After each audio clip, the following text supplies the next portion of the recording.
ലോക പ്രമേഹ ദിനമായ ഇന്ന് രാവിലെ ഏവർക്കും മാതൃകയായി ശിവഗിരി ശ്രീനാരായണ മെഡിക്കൽ മിഷൻ ഹോസ്പിറ്റലും നഴ്സിംഗ് കോളേജും ലയൺസ് ക്ലബ്ബും ലോക ജനങ്ങളോടൊരു സന്ദേശം നൽകിക്കൊണ്ട് ഒരു വാക്കത്തോൺ ഇവിടെ സംഘടിപ്പിക്കുകയുണ്ടായി. അപ്പോൾ ആ വാക്കത്തോണിൽ പങ്കെടുക്കുകയും വിജയിപ്പിക്കുകയും ചെയ്ത എല്ലാവർക്കും ആദ്യമായി തന്നെ ഞാനൊരു അഭിനന്ദനം അർപ്പിക്കുന്നു. ഞാൻ ഇന്ന് ഈ ചടങ്ങിൽ എത്തിച്ചേരാൻ ഒരല്പം വൈകി. പക്ഷേ വന്ന സമയത്ത് ഞാൻ ഇവിടെ കണ്ട ആ സ്കിറ്റിൽ നൽകിയ സന്ദേശം വളരെ വളരെ മഹനീയമായ ഒരു സന്ദേശമാണ്. കാരണം പലർക്കും പറഞ്ഞു കൊടുക്കാൻ നമ്മൾക്ക് സാധിക്കാത്ത പല കാര്യങ്ങളും നിങ്ങൾ വളരെ വളരെ ലളിതമായി തന്നെ ആ ഒരു സന്ദേശം എത്തിച്ചു. അതിൽ ഒരു കുഴപ്പം മാത്രമാണ് നമ്മുടെ ഭാഗത്തുണ്ടായത്. ഞാൻ നമ്മുടെ ഭാഗമെന്നേ പറയുള്ളൂ. കാരണം ഇവിടെ ആ സംസാരിച്ച പല ആശയങ്ങളും അല്ലെങ്കിൽ ഡയലോഗും ദൂരെ നിന്ന് പലർക്കും കേൾക്കാൻ സാധിച്ചിട്ടില്ല. ഇവിടെ ഉള്ളവരിൽ പലർക്കും പ്രമേഹമുണ്ട്. ആ പ്രമേഹമുള്ളവരെല്ലാവരും കേട്ടിരിക്കേണ്ടതായ ഒരു സന്ദേശമാണ് നിങ്ങൾ നൽകിയത്. അതിൽ ഒന്നുകൂടെ ഞാൻ ആശംസയും അഭിനന്ദനവും നൽകുകയാണ്. പിന്നെ വർഷത്തിൽ 365 ദിവസമുണ്ട്. 365 ദിവസവും ഓരോ ദിവസങ്ങളാണ്. ഹൈപ്പർ ടെൻഷൻ ഡേ ഉണ്ട്, ഹാർട്ട് ഡേ ഉണ്ട്, പ്രമേഹ ദിനം വരുന്നു, മെൻ്റൽ ഹെൽത്ത് ഡേ വരുന്നു, പിന്നെ പരിസ്ഥിതി ദിനം വരുന്നു. ഇങ്ങനെ 365 ദിവസവും നമ്മൾക്ക് ഓരോ ദിനങ്ങളാണ്. പക്ഷേ ഓരോ ദിനം നാം കൊണ്ടാടുന്നതിൽ അതിൻ്റേതായ ചില മൂല കാരണങ്ങളുണ്ട്.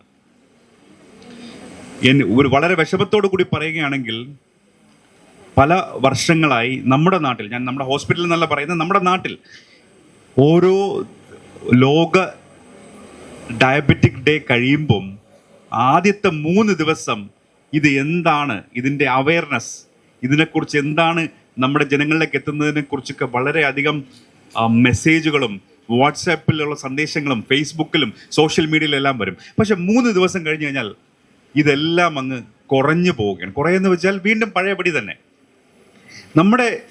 നാം ശ്രദ്ധിക്കേണ്ട കാര്യങ്ങളിൽ ഒരു 2 കാര്യം ഞാൻ സംസാരിച്ച് ഞാനങ്ങ് നിർത്താം. പക്ഷെ അതിൽ പ്രധാനപ്പെട്ട കാര്യം വീണ്ടും നമ്മുടെ കുട്ടികളുടെ സ്കിറ്റിൽ പറഞ്ഞത്, ഇവിടെ ഇരിക്കുന്ന എല്ലാവർക്കും ഒരു സംശയം ഉണ്ടാവും, പഞ്ചസാര ശരിക്കും കഴിക്കാമോ ഇല്ലേ? ഓക്കെ, അപ്പൊ പഞ്ചസാര കഴിക്കാമോ ഇല്ലേ എന്നൊരു സംശയമുണ്ട്. ഞാൻ അതിനെക്കുറിച്ച് പറയാം. രണ്ടാമത്, നമ്മൾ പലതരം അസുഖങ്ങൾ കാണുന്നതിൽ ഈ അസുഖങ്ങൾ വളരെ കുറവാണ്. എന്ന് വെച്ചാൽ 100 പേര് എടുത്തു നോക്കിക്കഴിഞ്ഞാൽ 2 പേർക്ക് 3 പേർക്കാണ് സാധാരണ ചില ജനിതകമായ അസുഖങ്ങൾ കാണുന്നത്. പക്ഷേ പ്രമേഹത്തിൻ്റെ കാര്യം എടുത്തു നോക്കുമ്പോൾ 100 പേരെടുത്തു കഴിഞ്ഞാൽ ഇന്ന് കേരളത്തിൻ്റെ ശരാശരി പറഞ്ഞാൽ പലർക്കും വിശ്വസിക്കാൻ പറ്റാത്ത രീതിയിലാണ് കേരളത്തിൻ്റെത് പഞ്ചാബിൻ്റെ ഒക്കെ ശരാശരി പ്രമേഹമുള്ളവരുടെ എണ്ണം പറഞ്ഞു കഴിഞ്ഞാൽ 100 പേരെടുത്തു കഴിഞ്ഞാൽ 25 മുതൽ 30 വരെ ശതമാനം ആൾക്കാർക്ക് പ്രമേഹമുണ്ടെന്ന് കാണിക്കുകയാണ്. അതുപോലെ തന്നെ വളരെ പ്രധാനപ്പെട്ട ഒരു കാര്യം, ഈ 30% മുതൽ 40% ആളുകൾക്ക് പ്രമേഹമുണ്ടെന്ന് കണ്ടുപിടിച്ചിട്ടില്ല. അപ്പോൾ 100 പേരെടുത്തു കഴിഞ്ഞാൽ 60% ആളുകൾക്ക് പ്രമേഹ സംബന്ധമായ പ്രശ്നങ്ങളുണ്ട്. അപ്പോൾ അസുഖങ്ങളെക്കുറിച്ച് പറയുമ്പോൾ ഞാൻ നേരത്തെ പറഞ്ഞു, 100 പേരിൽ 1-2 ശതമാനങ്ങളാ, അല്ലെങ്കിൽ 100 പേരിൽ 2 പേർക്കാണ് ജനിതകമായ അസുഖങ്ങൾ ഉണ്ടാകുന്നത്. പക്ഷെ പ്രമേഹം പോലുള്ളൊരു അസുഖം 100 പേരിൽ 60%, ഞാൻ പറഞ്ഞത് ശ്രദ്ധിക്കണം, ബാക്കി ഡിറ്റക്ട് ചെയ്യാത്ത ഡയബറ്റീസിനെ നമ്മൾ പറയുന്ന ഒരു വാക്കാണ് പ്രീ ഡയബറ്റീസ് എന്ന് പറയുമ്പോൾ ഷുഗർ കൂടി കാണത്തില്ല. ഷുഗർ നോക്കുമ്പോൾ ഷുഗറൊക്കെ നോർമലായിരിക്കും. പക്ഷെ ഭയങ്കര തടി ഉണ്ടാവും, കൊളസ്ട്രോൾ ഉണ്ടാകും, ഫാറ്റി ലിവർ പോലെ പ്രശ്നങ്ങളുണ്ടാവും, അങ്ങനെയെല്ലാം ഉണ്ടാവും. പക്ഷെ രക്തം നോക്കുമ്പോൾ ഗ്ലൂക്കോസിൻ്റെ അളവ് കൂടാത്തത് കൊണ്ട് നമ്മൾ ഡയബറ്റീസ് എന്ന് ലേബൽ ചെയ്യത്തില്ല. പക്ഷെ അവർക്ക് ഡയബറ്റീസ് ഉണ്ടാവാൻ ടെൻഡൻസി വളരെ വളരെ വളരെ കൂടുതലാണ്. അവർ ചിലപ്പോൾ 2 കൊല്ലം 3 കൊല്ലം, പ്രത്യേകിച്ച് സ്ത്രീകളെ നോക്കിക്കഴിഞ്ഞാൽ PCOS എന്ന് പറയുന്ന കണ്ടീഷൻ, പോളിസിസ്റ്റിക് ഓവറിയൻ സിൻഡ്രോം എന്ന് പറയും.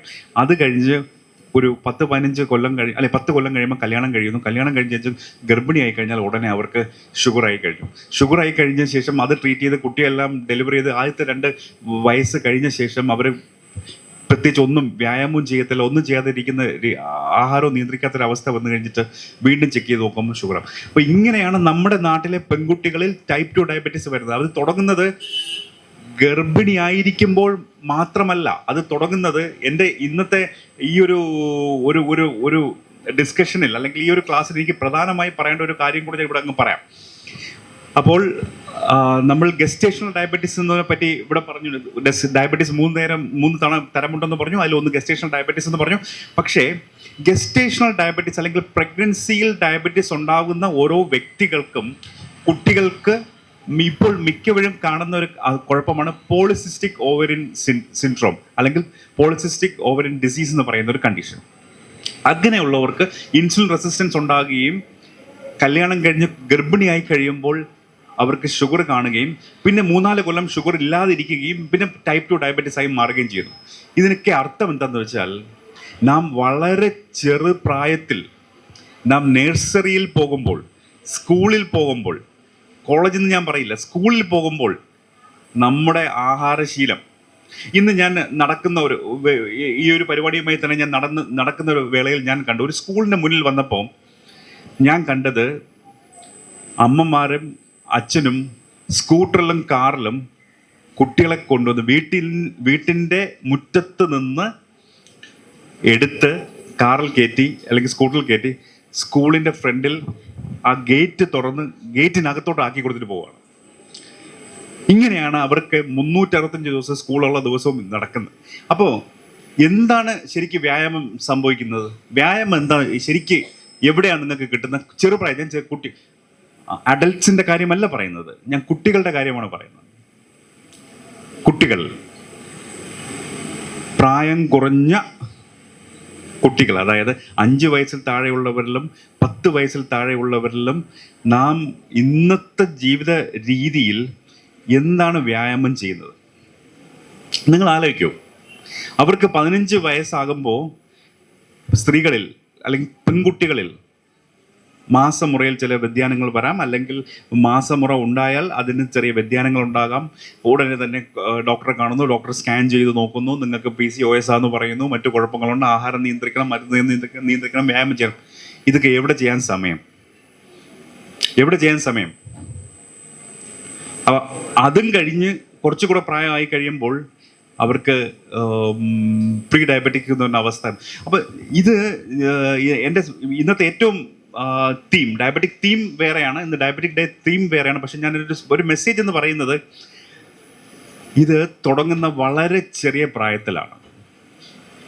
വളരെ ചെറിയ പ്രായത്തിലെ ശ്രദ്ധിക്കേണ്ട കാര്യങ്ങൾ ശ്രദ്ധിച്ച് കുട്ടികൾ എല്ലാവരും ആക്റ്റീവ് ആകണം. കുട്ടികൾക്ക് അതിനുള്ള സാഹചര്യം ഒരുക്കേണ്ട കടമ മാതാപിതാക്കളാണ്. 20ാമത്തെ വയസ്സിൽ ഒരു അസുഖം കണ്ടെത്തി കഴിയുമ്പോൾ ആ അസുഖത്തിന് വേണ്ടി ചികിത്സ ചെയ്ത് മരുന്നുകൾ എടുത്ത് അസുഖം കുറയ്ക്കുന്നു എന്ന് പറയുന്നതിനേക്കാൾ പ്രധാനപ്പെട്ട കാര്യം, നമ്മൾ മാതാപിതാക്കൾ വളരെ ചെറുപ്രായത്തിലെ വേണ്ട കാര്യങ്ങൾ ശ്രദ്ധിക്കുക എന്നുള്ളതാണ് ഇതിന് വേണ്ട ഒരു കാര്യം.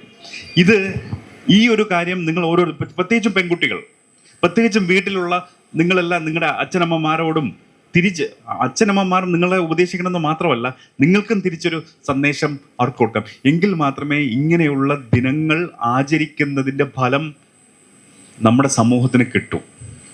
ഇന്ന് ആർക്കും എല്ലാവരും ആരോഗ്യത്തോടെ ജീവിക്കണമെന്നുള്ളതാണ്. മരണമുണ്ട്, ജനനമുണ്ടെങ്കിൽ മരണമുണ്ട്, അത് വേറെ കാര്യം. പക്ഷേ ജീവിക്കുന്നിടത്തോളം കാലം നാം ആരോഗ്യത്തോടു കൂടി ജീവിക്കണം. ആരോഗ്യത്തോടു ജീവിക്കണമെങ്കിൽ നാം ശ്രദ്ധിക്കേണ്ട കാര്യങ്ങളുണ്ട്. അത് 20ാമത്തെ വയസ്സിലും 30ാമത്തെ വയസ്സിലും അല്ല. ഇപ്പോൾ അന്താരാഷ്ട്ര പല ഗൈഡ് ലൈൻസും പറയുന്നത് നമ്മൾ പല പരിശോധനകൾ നടത്തി തുടങ്ങേണ്ടത് 10 വയസ്സ് കഴിഞ്ഞാൽ തുടങ്ങുന്നതാണ്. ഇത് വെളിയിൽ പറയാൻ പറ്റുമോ? ഡോക്ടർ ചുമ്മാ ഇരുന്ന് ടെസ്റ്റ് ചെയ്യാൻ പറഞ്ഞതെന്ന് പറഞ്ഞു കളയും. അപ്പോൾ 10 വയസ്സ് കഴിഞ്ഞു കഴിഞ്ഞാൽ തന്നെ പലതരത്തിലുള്ള ബുദ്ധിമുട്ട്, പ്രത്യേകിച്ചും നമ്മുടെ സമൂഹത്തിൽ. അപ്പോൾ വ്യായാമക്കുറവും മാസമുറയിൽ ഉണ്ടാകുന്ന വ്യത്യാസവും PCOS പോലുള്ള വ്യത്യാസവും കാരണം ഗസ്റ്റേഷണൽ ഡയബറ്റീസ് ആകുന്നു. Gestational diabetes type 2 diabetes. ഇപ്പം ഇങ്ങനെയുള്ള ഒരു പ്രതിഭാസം നമ്മുടെ നാട്ടിൽ വളരെ കൂടുതൽ ഞാൻ കാണുന്ന കാര്യമാണ് പറയുന്നത്. അതുപോലെ തന്നെ ആൺകുട്ടികളിൽ എന്ന് പറയുമ്പോൾ 10-15 വയസ്സുള്ള കുട്ടികൾ ഇപ്പോൾ നോക്കുമ്പോൾ വളരെ ചബ്ബിയായിട്ട് കാണും. ചബ്ബി എന്ന് പറഞ്ഞാൽ അറിയാലോ, നല്ല തടിച്ച് കാണുന്ന കുട്ടികളുണ്ട്. ഈ കുട്ടികളുടെ ആഹാരശീലം നോക്കിക്കഴിഞ്ഞാൽ വീട്ടിൽ നിന്ന് ഇറങ്ങുന്നതിന് മുമ്പ് ബ്രേക്ക്ഫാസ്റ്റ് ഉണ്ട്. ബ്രേക്ക്ഫാസ്റ്റ് കഴിഞ്ഞ് ഉടനെ സ്കൂട്ടറിൽ കയറ്റി അല്ലെങ്കിൽ കാറിൽ കയറ്റി നേരെ സ്കൂളിൽ കൊണ്ടാക്കുന്നു. 11 മണിക്ക് ബ്രേക്ക് ആകുമ്പോൾ കുടിക്കാൻ വേണ്ടിയിട്ട് എന്തെങ്കിലും ഒരു സോഫ്റ്റ് ഡ്രിങ്കോ അല്ലെങ്കിൽ ജ്യൂസോ, വീട്ടിൽ നിന്ന് ഉണ്ടാക്കി കൊടുക്കുന്ന ജ്യൂസ് ഉണ്ട്, പഞ്ചസാരയൊക്കെ ഇട്ട് കലക്കി ജ്യൂസ് കൊടുക്കും. പിന്നെ ഉച്ചയാകുമ്പോൾ ഭക്ഷണം കഴിക്കും. വൈകുന്നേരം ആകുമ്പോൾ വീണ്ടും സ്നാക്സ്. ഈ സ്നാക്സ് എന്ന് പറഞ്ഞാൽ ബിസ്ക്കറ്റും ബ്രെഡും ഈ ബേക്കറി ഐറ്റംസും കൊടുക്കുന്നു രാത്രി. പക്ഷേ ഇത് ആലോചിക്കേണ്ട കാര്യം, ഫിസിക്കലായിട്ട് ശാരീരികമായി ഒരു തരത്തിലുള്ള വ്യായാമ മുറകളും ചെയ്യാതെ നാം ഒരു വശത്ത് നിന്ന് ഭക്ഷണം മാത്രം കഴിച്ചുകൊണ്ടിരിക്കുകയും അങ്ങനെ ഉണ്ടായി തടിക്കുന്ന കുട്ടികളിൽ ഹോർമോൺ വ്യതിയാനം ഉണ്ടാകുന്നു. പെൺകുട്ടികളിൽ ഉണ്ടാകുന്ന വ്യതിയാനമാണ് ഞാൻ നേരത്തെ പറഞ്ഞത്. രണ്ടാമത് ഞാൻ പറയുന്നത് ആൺകുട്ടികളിൽ. ഈ ആൺകുട്ടികളിൽ ഉണ്ടാകുന്ന വ്യതിയാനം കാരണം വീണ്ടും ഇവർക്ക് മറ്റു പ്രശ്നങ്ങൾ വരികയാണ്. അപ്പോൾ ഇന്നത്തെ എൻ്റെ സന്ദേശം എന്തെന്നാൽ 25-30 വയസ്സ് വരെ കാത്തിരിക്കാൻ പാടില്ല. മറിച്ച് നിങ്ങൾ ഡോക്ടറെ കാണുമെന്നും ഞാൻ പറയില്ല, ഡോക്ടറെ കാണുക, ചെക്കപ്പ് നടത്തുക, അതും ഞാൻ പറയില്ല. ഞാൻ പറയുന്ന ഒരു കാര്യമേ ഉള്ളൂ, നിങ്ങൾക്ക് അമിതവണ്ണം ഉണ്ടെങ്കിൽ, ചെറുപ്രായത്തിൽ അമിതവണ്ണം ഉണ്ടെങ്കിൽ ദയവ് ചെയ്ത് ഈ വെളിയിൽ നിന്ന് കിട്ടുന്ന അല്ലെങ്കിൽ ബേക്കറിയിൽ നിന്ന് കിട്ടുന്ന തരത്തിലുള്ള ആഹാര സാധനങ്ങൾ ഗണ്യമായി കുറയ്ക്കുക. രണ്ടാമത് നമ്മുടെ ഫാസ്റ്റ് ഫുഡ്, ഞാൻ വേറെ ഒന്നും പറയുന്നില്ല, ഞാൻ പറയുന്നത് ഇത്രയേ ഉള്ളൂ. വെളിയിൽ ബേക്കറി, ഇപ്പം എവിടെ തിരിഞ്ഞ് നോക്കിക്കഴിഞ്ഞാലും കാണുന്ന മെഡിക്കൽ ഷോപ്പും ബേക്കറിയാണ്. 365 ദിവസവും ഏതെങ്കിലും ഒരു ഡേ പറഞ്ഞു, ഇപ്പോൾ ഹാർട്ട് ഡേ, വേൾഡ് ഡേ, അത് എല്ലാവരുടെയും ബർത്ത്ഡേ ആണ്. ബർത്ത്ഡേ ആയിക്കഴിഞ്ഞാൽ നമ്മൾ മുറിക്കാൻ പോകുന്ന കേക്ക് എന്ന് പറയുന്നത് ഓഫ് കോഴ്സ് നമ്മുടെ ഉള്ളത് മൊത്തം പേസ്ട്രീസ് ആണ്. ഈ പേസ്ട്രി എന്ന് പറയുന്ന സാധനത്തിൽ മുകളിലുള്ള ആ ടോപ്പിങ്സ് എന്ന് പറയുന്ന സാധനം ഇന്ന് അറിയാവുന്നതിൽ ഏറ്റവും ഗുണകരമല്ലാത്തൊരു സാധനമാണ്. അപ്പം എല്ലാ ദിവസവും ഇങ്ങനെയുള്ള ഓരോരോ കാര്യങ്ങളും മറ്റും. അപ്പം ആഹാരത്തിൽ വേണ്ട വ്യക്തമായ നിയന്ത്രണവും ഈ സ്നാക്സും മറ്റു ഐറ്റംസും പൂർണ്ണമായി ഒഴിവാക്കുക. പഞ്ചസാര അടങ്ങിയ സാധനങ്ങൾ ഞാൻ അതുകൂടെ പറഞ്ഞ് ഞാൻ നിർത്താം. പിന്നെ ഈ കേക്കും പേസ്ട്രീസിലും ഉള്ളതല്ലാതായിട്ട് ഞാൻ പറയുന്നൊരു പ്രധാനപ്പെട്ട കാര്യം, ചിലരെല്ലാം വളരെ ഹെൽത്തി ആയിട്ട് ഡയറ്റ് നോക്കുന്നുണ്ടാവും. രാവിലെ വളരെ മിതമായ രീതിയിൽ ഭക്ഷണം, എക്സസൈസ് ചെയ്യുന്നു, മരുന്ന് കഴിക്കുന്നു, എല്ലാ തരത്തിലുള്ള ആഹാര നിയന്ത്രണങ്ങളും ചെയ്തിട്ട് 11 മണിയാകുമ്പം ഒന്ന് വെളിയിലിറങ്ങി ഒരു ചായയും അതിനോടൊപ്പം 5 രൂപയ്ക്ക് കിട്ടുന്ന പൊരിയുണ്ട്, കടയിൽ നിന്ന് കിട്ടുന്ന സാധനം. കടയിൽ നിന്ന് വെച്ചാൽ വേഗം ഉണ്ടാക്കി 5 രൂപ, only 5 rupees. ഓക്കെ, അത് ഒന്ന് വാങ്ങി ഒരു ചായയുടെ കൂടെ കഴിക്കും.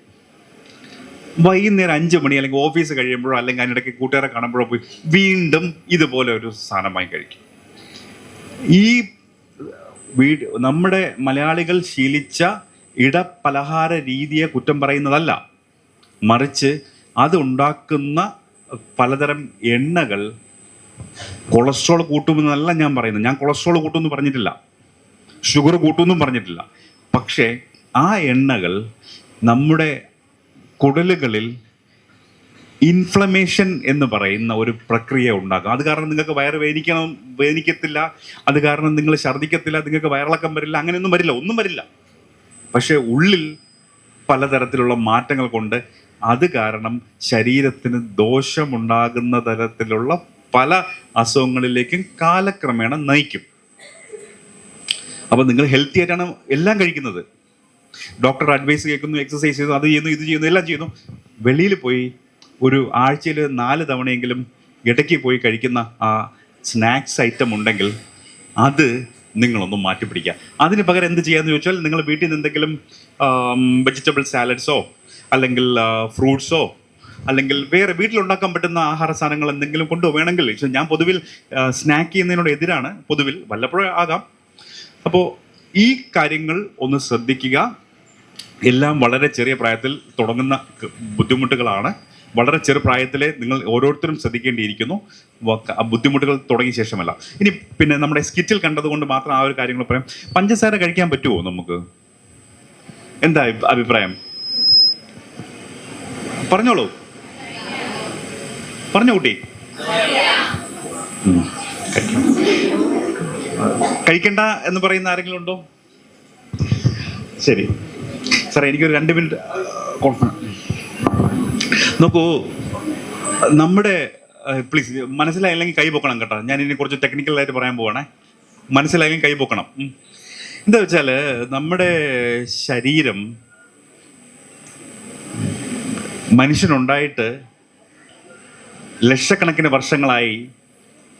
ആ കഴിഞ്ഞ 100 കൊല്ലം അല്ലെങ്കിൽ കഴിഞ്ഞ 50 കൊല്ലം ഒഴിച്ചാൽ അതിനു മുമ്പുള്ള സമയങ്ങളിലൊന്നും നമുക്ക് ഫുഡ് ഗ്യാരണ്ടീഡ് അല്ല. അതായത് നമ്മുടെ ബ്രേക്ക്ഫാസ്റ്റ് നാളെ റെഡിയാണ്. ഇന്ന് ആരുടെയെങ്കിലും വീട്ടിൽ നാളത്തെ ബ്രേക്ക്ഫാസ്റ്റ് റെഡി ഇല്ലാത്തതുണ്ടോ? മീൻസ് വീട്ടിൽ സാധനം ഉണ്ട്, നിങ്ങൾക്ക് ഉണ്ടാക്കിയാൽ മതി. നിങ്ങൾക്ക് ഗ്യാരണ്ടീഡാണ് ഫുഡ്. പക്ഷേ മനുഷ്യൻ ഉണ്ടായ സമയം മുതൽ നോക്കിക്കഴിഞ്ഞാൽ നമുക്ക് ആഹാരം എന്നുള്ള ഒരു സാധനം എപ്പോഴും കിട്ടുമെന്ന് ഉറപ്പില്ലാത്ത സന്ദർഭമാണ്. ഒരു 50-60 കൊല്ലം അല്ലെങ്കിൽ ഒരു 100 കൊല്ലം മുമ്പ് നോക്കിയപ്പോൾ അത് നമുക്ക് ഉറപ്പില്ല. ചില സമയം നമുക്ക് സുലഭമായ ആഹാരം കിട്ടും, ചില സമയം നമുക്ക് സുലഭമായ ആഹാരം കിട്ടത്തില്ല. അങ്ങനെ ഒരു അവസ്ഥയുണ്ട്. ആ സമയത്ത് നമ്മുടെ ജെനറ്റിക്സ് എന്ന് പറയുന്നത്, ഇപ്പം നമ്മൾ 2024 താമസിക്കുന്നത്. മനസ്സിലായാലും കൈ പൊക്കണം കേട്ടോ ആർക്കെങ്കിലും. 2024 നമ്മൾ ജീവിക്കുന്നു. നമ്മുടെ ജെനറ്റിക്സ് എന്ന് പറയുന്നത് കുറേ ആയിരക്കണക്കിന് വർഷങ്ങൾ പഴയ ഒരു ജെനറ്റിക്സ് ആണ്, ജനിതക ഘടകമാണ് നമുക്ക്. ഓക്കെ, അപ്പോൾ എന്ത് പറ്റുമെന്ന് വെച്ചാൽ നാം കഴിക്കുന്നുവോ അതിനെ ശരീരം സൂക്ഷിച്ചു വെക്കുക, ഒരു എനർജി നാളത്തേക്ക് വേണ്ടിയിട്ട് സൂക്ഷിച്ചു വെക്കുക എന്നുള്ള ഒരു മെസ്സേജാണ് നമ്മുടെ ജെനറ്റിക്സിൽ നിന്ന് കിട്ടുന്നത്. അപ്പോൾ എന്ത് ചെയ്യും? നമ്മൾ ഫുഡ് കഴിച്ചു കഴിഞ്ഞാൽ ആവശ്യത്തിനുള്ളത് വലിച്ചങ്ങെടുക്കും.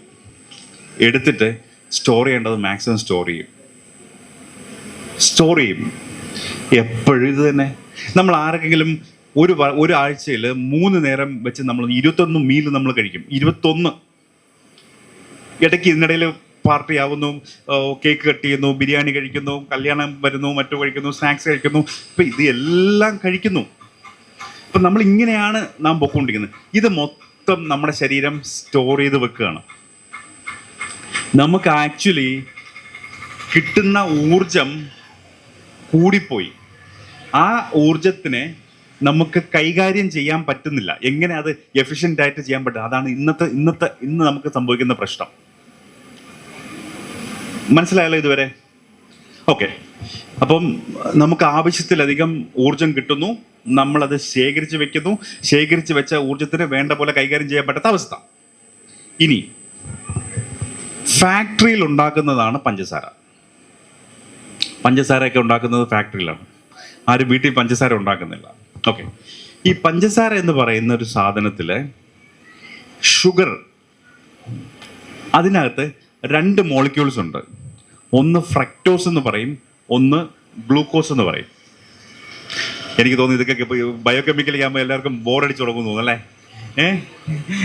അല്ല, ഈ പിള്ളേരെ എനിക്ക് തോന്നുന്നു. ഓക്കെ, അപ്പം അതിനകത്ത് ഫ്രക്ടോസും ഉണ്ട്, ഗ്ലൂക്കോസും ഉണ്ട്. നമ്മുടെ പഞ്ചസാര, നമ്മൾ ഇപ്പോൾ ഒരു 40 വയസ്സുള്ള ഒരു വ്യക്തിയെ നോക്കിക്കഴിഞ്ഞാൽ ഈ 40 വയസ്സ് വരെ 3 നേരം നല്ല രീതിയിൽ ഭക്ഷണം കഴിച്ച് എല്ലാ തരത്തിലുള്ള ഊർജവും ഉണ്ട്. കുറഞ്ഞത് കൂടുതൽ ഊർജം നമ്മുടെ ശരീരത്ത് പല സ്ഥലങ്ങളിൽ കൊഴുപ്പായിട്ടും മറ്റുമെല്ലാം ശേഖരിച്ചിരിക്കുന്ന ഒരു വ്യക്തിക്ക് ഷുഗർ കുറയ്ക്കാനോ അല്ലെങ്കിൽ ഷുഗർ നിയന്ത്രിക്കാനോ വേണ്ടി മരുന്ന് കൊടുത്തുകൊണ്ടിരിക്കുമ്പോൾ അവർക്ക് പഞ്ചസാര പോലുള്ള അല്ലെങ്കിൽ മധുരങ്ങൾ കൂടുതൽ അടങ്ങിയ ഒരു ആഹാര സാധനം.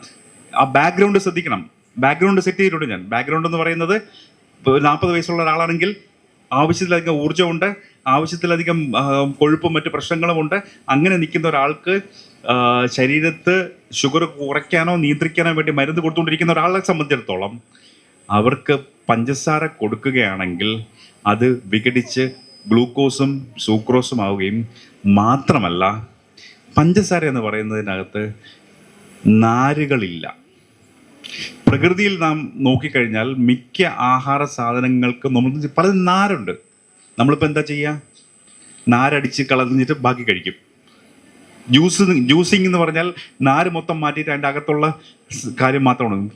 ബേസിക്കലി നാരില്ലാത്ത ആഹാര സാധനം നിങ്ങൾ കഴിക്കുകയാണെങ്കിൽ ഇത് പെട്ടെന്ന് ബ്ലഡിലെ ഗ്ലൂക്കോസിൻ്റെ അളവ് കൊണ്ടങ്ങ് കൂട്ടാം. അപ്പോൾ പഞ്ചസാരയുടെ കാര്യത്തിൽ പറഞ്ഞു, ഫ്രക്ടോസ് ഉണ്ട്, ഗ്ലൂക്കോസ് ഉണ്ടെന്ന് പറഞ്ഞു. അപ്പോൾ ഗ്ലൂക്കോസ് പെട്ടെന്ന് വലിച്ചെടുത്ത് രക്തത്തിലെ ഗ്ലൂക്കോസിൻ്റെ അളവങ്ങ് കൂടും. പിന്നെ അതിൻ്റെ അകത്ത് വേറെ കിടക്കുന്നുണ്ട്, ഫ്രക്ടോസ്. ഈ ഫ്രക്ടോസ് എന്ന് പറയുന്ന സാധനം നേരത്തെ പറഞ്ഞതുപോലെ ഫാറ്റി ലിവറും മറ്റു പ്രശ്നങ്ങളും. അപ്പോൾ മദ്യപിക്കാത്ത, നല്ല രീതിയിൽ ഡയറ്റ് ചെയ്യുന്ന, വല്ലപ്പുഴ പോയി 2 വാഴക്കപ്പം മാത്രം കഴിക്കുന്ന, വേറെ ഒന്നും പഴങ്ങൾ കൂടുതൽ കഴിക്കുന്ന ആൾക്കാർക്ക് വേണമെങ്കിൽ അവർക്കും ഫാറ്റി ലിവർ പോലുള്ള അസുഖം ഇത് കാരണം ഉണ്ടാകാം. അപ്പം പഞ്ചസാര ഉപയോഗിച്ചാൽ ഇപ്പം എന്തും മിതമായി ജീവിതത്തിൽ നമ്മൾ 2024 ജീവിക്കുന്നു. നമുക്ക് ഒന്നും മധുരങ്ങൾ പാടെ ഉപേക്ഷിച്ച് സന്യാസിയെ പോലെ ജീവിക്കണം എന്നൊന്നും ഞാൻ പറഞ്ഞു. അങ്ങനെയല്ല, സന്യാസിമാരും ഇപ്പോൾ പഞ്ചസാര ഉപേക്ഷിക്കുന്നില്ല. പക്ഷെ അതല്ല ഞാൻ പറയുന്ന കാര്യം. നിങ്ങൾ ആവശ്യത്തിന് വളരെ ചെറിയ അളവിൽ ഉപയോഗിക്കുന്നുണ്ട്, തെറ്റില്ല. പക്ഷേ അത് നല്ലതല്ല,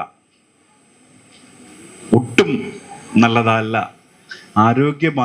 ആരോഗ്യപൂർണമായി മുന്നോട്ട് പോകണമെങ്കിൽ പഞ്ചസാര ഉപയോഗിക്കുന്നത് അത്ര നല്ലതാണ്. പഞ്ചസാര മാത്രമല്ല, ഇപ്പോൾ പഞ്ചസാര എന്ന് പറഞ്ഞ് നമുക്ക് കിട്ടുന്ന പല കാര്യങ്ങളും വളരെ ചീപ്പായിട്ടുള്ള, ഇപ്പം ഈ ഫ്രക്ടോസ്, കോൺ സിറപ്പ് എന്നെല്ലാം പറയും, ഇങ്ങനെ ഉണ്ടാക്കുന്ന സാധനങ്ങളാണ് ബേക്കറിയിൽ ഉണ്ടാക്കുന്നത്. പഞ്ചസാര ശരിക്കുള്ള പഞ്ചസാര ഉണ്ടാക്കുന്നതിനേക്കാൾ ചീപ്പാണ് ഇപ്പം കിട്ടുന്നത്. അപ്പോൾ ചില പേസ്ട്രീസും കേക്കൊക്കെ വാങ്ങി നല്ല മധുരം തോന്നും, അടിപൊളിയായിട്ട് തോന്നും. പക്ഷേ ആക്ച്വലി അത് ഡയറക്റ്റായിട്ട് ഫ്രക്ടോസ് ആണെങ്കിൽ ഫാറ്റി ലിവർ പോലുള്ള ബന്ധങ്ങളും അമിതമായി തടി വയ്ക്കാനും മറ്റൊക്കെ കാരണമുണ്ടാക്കാം. അപ്പോൾ ഇത് കേട്ടിട്ട് മധുരങ്ങൾ പൂർണ്ണമായി ഒഴിവാക്കാൻ ഞാൻ പറയുന്നില്ല. മധുരങ്ങൾ എപ്പോൾ കഴിക്കണമെന്ന് ചോദിച്ചാൽ ആദ്യം കുറച്ച് പ്രോട്ടീനായിട്ടുള്ള ആഹാര സാധനങ്ങളും നാരുകളുള്ള ആഹാര സാധനങ്ങളും കഴിച്ചിട്ട് അതിൻ്റെ കൂട്ടത്തിൽ ഒരു ലേശം മധുരം കഴിക്കുന്നതുകൊണ്ട് യാതൊരു തരത്തിലുള്ള തെറ്റും ഇല്ല. അപ്പോൾ ഈ ലോക പ്രമേഹ ദിനത്തിൽ ഒരു സന്ദേശം നിങ്ങളെല്ലാവരും വീട്ടിൽ ചെന്ന് ഒരു മെസ്സേജ് വീട്ടിലെല്ലാവർക്കും കൊടുക്കണം. നമുക്ക് പറഞ്ഞതുകൊണ്ടോ ഞാൻ പറഞ്ഞതുകൊണ്ടോ അല്ലെങ്കിൽ ഇവിടെ കുറച്ച് പേര് നടന്നതുകൊണ്ടോ സന്ദേശം എല്ലാവരിലും എത്തത്തില്ല. എത്തണമെങ്കിൽ നമ്മൾ പ്രവർത്തിക്കണം. വാക്കുകൾ വേറെ, പ്രവർത്തനം വേറെ. വെറും വാക്കാണെങ്കിൽ ബാക്കി മാത്രമേ ഇരിക്കുള്ളൂ. പ്രവർത്തനം, ആക്ഷൻ. ഞാൻ എപ്പോഴും പറയാറുണ്ട്, എൻ്റെ കൂടെ ഇരിക്കുന്ന മാഡത്തിനും അവർക്കൊക്കെ അറിയാം, ഞാൻ എപ്പോഴും നമ്മൾ എന്തെങ്കിലും പ്രവർത്തിച്ചേ പറ്റുള്ളൂ. ആ പ്രവർത്തനം എന്ന് പറയുന്നത് നിങ്ങൾ വീട്ടിൽ തന്നെ ഞാൻ ഈ പറഞ്ഞ ആഹാര സാധനങ്ങളുടെ അളവ് കുറയ്ക്കാനും ഉപയോഗം മിതപ്പെടുത്താനും, കുട്ടികൾ ചെറുപ്രായത്തിലെ തന്നെ കുട്ടികൾക്ക് അവർ നടന്നു പോട്ടെ എന്ന് പറയണം. അല്ലെങ്കിൽ അവർക്ക് ചെറിയ വ്യായാമങ്ങൾ കൊടുക്കുക. വ്യായാമങ്ങൾ എന്ന് പറയുന്നത് വീട്ടിലെ ജോലികൾ തന്നെ, വൃത്തിയാക്കലാകട്ടെ, അല്ലെങ്കിൽ ചെയ്യേണ്ട പല ജോലികൾ കുട്ടികൾക്ക് കൊടുക്കുക. അപ്പോൾ ഇങ്ങനെയുള്ള കാര്യങ്ങളിലെല്ലാം ശ്രദ്ധിക്കുക. ആരോഗ്യത്തോടു കൂടി നമുക്ക് നന്നായിട്ട് ജീവിക്കാനും വരും തലമുറയിലേക്ക് ആരോഗ്യപൂർണമായി തന്നെ അസുഖങ്ങളൊന്നുമില്ലാതെ തന്നെ ആകാൻ നമുക്കെല്ലാവർക്കും ഓരോ ചുവടെടുക്കാം. ഈ സന്ദേശം നിങ്ങൾക്കെല്ലാവരും വീട്ടിലെത്തിക്കണം. അതെൻ്റെ ഒരു റിക്വസ്റ്റ് കൂടിയാണ്. ഞാൻ ഇത്രയും പറഞ്ഞുകൊണ്ട് SSNM hospital administrative officer Shaji sir, ഇവിടെ സന്നിഹിതരായിട്ടുള്ള മറ്റു ജീവനക്കാർ, ഡോക്ടർ അലീഷ, മറ്റു nursing staff, lions club members, nursing school and nursing students, എല്ലാവർക്കും ഒന്നുകൂടി ഞാൻ നന്ദി പറയുന്നു. നന്ദി, നമസ്കാരം.